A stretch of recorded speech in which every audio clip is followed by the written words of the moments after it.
ঠিক যেন স্বপ্ন দেখার মতনই আমি দেখছিলাম, কেননা দুষ্টু আমাদের বাড়িতে এসছে। আপনারা দেখতে পাচ্ছেন সামনে দাদা আর দুষ্টু।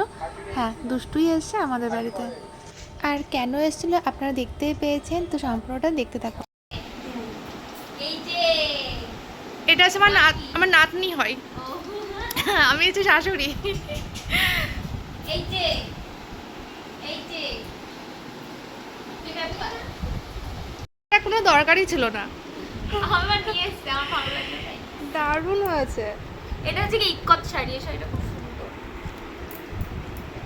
আমার পুজো শপিং হয়ে গেল। হ্যাঁ, শাড়িটা খুব সুন্দর লাগে। কি দারুণ হয়েছে এই শাড়িটা। শাড়ি মানে সবই বেরিয়ে গেছে, এটা সাইড করে রেখেছিলাম। তোমার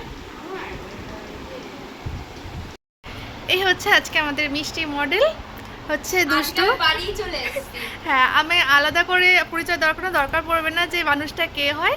তো আজকে কিন্তু আমি অন্য কোথাও না, আমাদের বাড়িতে এসছে। আমার লোকেশনটা দেখে বুঝতে পারছেন যে কোথায় এসছে। আমি তো পুরো সারপ্রাইজড, মানে আমি ভাবতেই পারিনি যে দুষ্টু আমার বাড়িতে আসবে আর কি। তো আমি তো খুব হ্যাপি। দুষ্টু কেমন লাগছে? খুব ভালো লাগছে, খুব তো দেখ, সুন্দর জায়গাটা। তো একটা নতুন একটা প্রজেক্ট আজকে কাজ করা হবে। কি প্রজেক্ট কাজ করা হবে সেটা এখন অবশ্য বলবো না, আপনারা পরবর্তীতে দেখতে পারবেন কেমন লুকটা আছে, তার জন্য ওয়েট করে থাকতে হবে।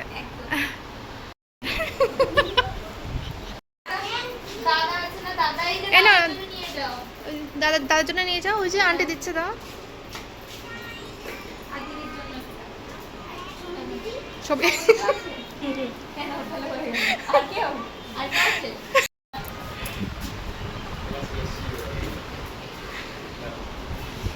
চুল। প্রথম দিন যখন দুষ্টুকে দেখেছিলাম তখন যখন নার্ভাস ফিলটা করেছিলাম, ঠিক তেমনটা আমাদের বাড়িতে যখন আবার সেকেন্ড টাইম এসছে আমার পুরো খুব ভালো লেগেছে, নিচের মানুষের মতন। তখন নার্ভাস লাগছিল না, খুব ভালো লাগছিলো। তো সাজানোটা আপনাদের কাছে কেমন লেগেছে, আপনারা ভিডিওতে দেখেছেন হয়তো, অবশ্যই কমেন্টের মাধ্যমে জানাবেন। আপনাদের স্পের সাথে বুক করতে চাইলে আমার সঙ্গে কন্ট্যাক্ট করতে পারেন। দেখা হচ্ছে নেক্সট ব্লগে।